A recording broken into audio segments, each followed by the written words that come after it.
400 में रायबरेली का नाम न रही तो हम लोग वहां कहलौबे ना जो पहले कहे रहे का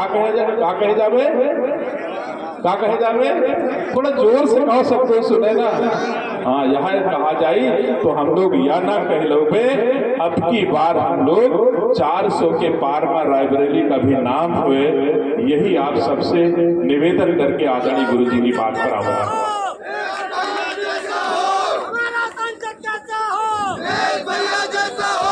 आदरणीय गुरु जी, छुट्टा जानवरों की समस्या से हम आप सब लोग ओत-प्रोत दुखी हैं, सारी ओत-प्रोत नहीं दुखी हैं।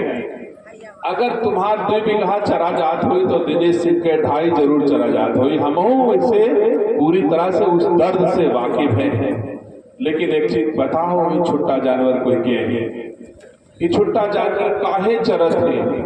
यह विचार आपके हृदय में, हमारे हृदय में क्यों घर कर गया?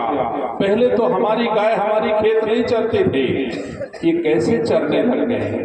अगर हमारे मन में यह दूषित विचार आएगा कि दूध खाओ और छोड़ दियो, वह के बाद हमका जरूरत नहीं ना, यह विचार दूषित है कि नहीं है? बताओ।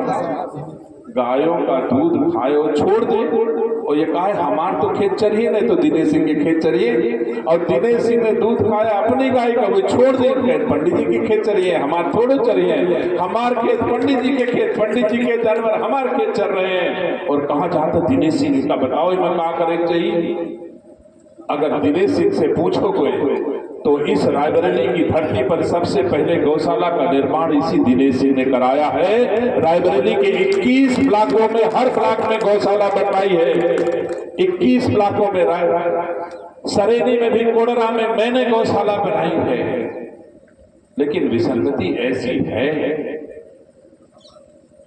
हमने बहुत लंबा हो जा रहा है। खीरो विकास खंड के पिछले चुनाव में खीरो के प्रधानों ने कहा, भैया हमारे ब्लॉक में 6000 छोटा जानवर है, अगर इनका कहूँ इंतजाम हो जाते तो पूरा ब्लॉक जिता।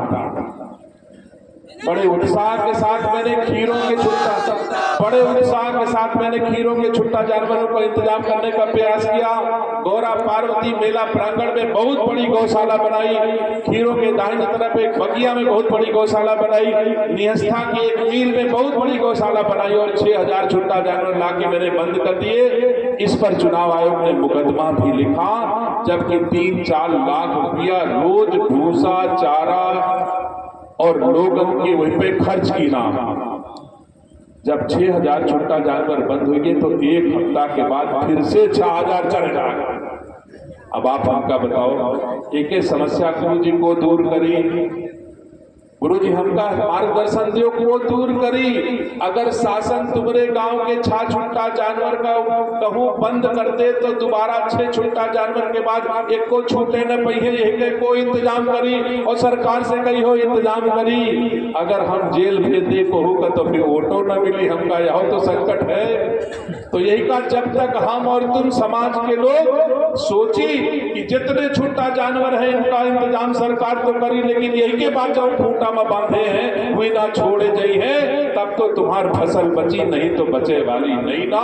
हमारे उत्तर प्रदेश के मुख्यमंत्री जी प्रत्येक छुट्टा जानवर पर 50 रुपया प्रतिदिन प्रति जानवर के हिसाब से आपको पैसा देते हैं। आप छुट्टा जानवर बांधो, 2 छुट्टा जानवर बांध ले हो तो 100 रुपया आपको चारा का मिली, और गोबर आपके खेतर के लिए ठीक ठाक मिली। और अगर वही गोबर से गेहूं पैदा हुई और वही के आटा खाई हो तो 100 साल की हो। अगर यूरिया वाला आटा खाई हो तो आगे हम कुछ ना कहबे, लेकिन यह हम भगवान करे आप दीर्घायु हो। लेकिन ये सही है कि अगर हम उस विचारों से पृथक हो गए हैं जिसमें दिवाली के दिन दिवाली गौशाला में सरिया में कह दियो जलावा जात रहा और कहा जात रहा, हे लक्ष्मी मैया हमारी सरिया में टूटही फटही एक गाय जरूर हुए। हम ये दिवाली के दिन प्रार्थना करते रहे, सरिया में दीपक जलाने के उपरांत अगर इन भावों को फिर से वापस लाओ तो गौ माता कबो खेत मुँह के चरिए ना। मैं सरकार के मंत्री के रूप में अपने दायित्वों से पृथक नहीं होता हूँ, प्रयास जरूर करूंगा, लेकिन मेरा भी दर्द समझो। कोडरा की गौशाला में अगर एक गाय मर जाती है तो अगले दिन मीडिया में फोटो छपता है कि यह देखो अन्याय, यह देखो अन्याय, होम करत हाथ जलत है। गौशाला बनाए कि तुम्हारे खेत छुट्टा जानवर ना चले, और छुट्टा जानवर जो बाहर हरी घास चरता है और उसको अचानक आप उठा के जेल में बंद कर दो, जिसको टहलने को भी नहीं मिलता चारा खाने के उपरांत, तो बीमार भी होगा और मरेगा भी। सरकार अब इंतजाम कर रही है, इसके लिए बड़े बड़े अभयारण्य खोल रही है। मैं इसी 10 तारीख के भीतर डलमऊ में एक बड़ा अभयारण्य खोल रहा हूं, जिसमें कम से कम 6-7-8 हजार निराश्रित गौवंश को संरक्षित करने का काम करूंगा। मैं अपना काम कर रहा हूं और मेरी कोशिश है गंगा की कटनी में सरेनी से लेकर के ऊंचाहार तक जितना गंगा के किनारे निराश्रित गौवंश है, थोड़े दिन के बाद डलमऊ की वह गौ अभयारण्य जो विशाल क्षेत्र में विकसित होगा उसको बनाने जा रहे हैं। उसमें आपकी समस्या के निदान के हम हर संभव प्रयास करेंगे। इन्हीं शब्दों के साथ और कोनो बात तो छूटी नहीं दादा, आप काम आगे रहा है बहुत नहीं कैसे एक 50 या 80 मीटर कोनो सड़क आप कह रहा है, हमरे एपीएस साहब दादा के पास जाएं और 80 मीटर सड़क 8 दिन में बन के दादा के मिल जाए, इतना इंतजाम आप कर दीजिएगा। दोबारा कार्यक्रम का जरूर देना पड़ेगा।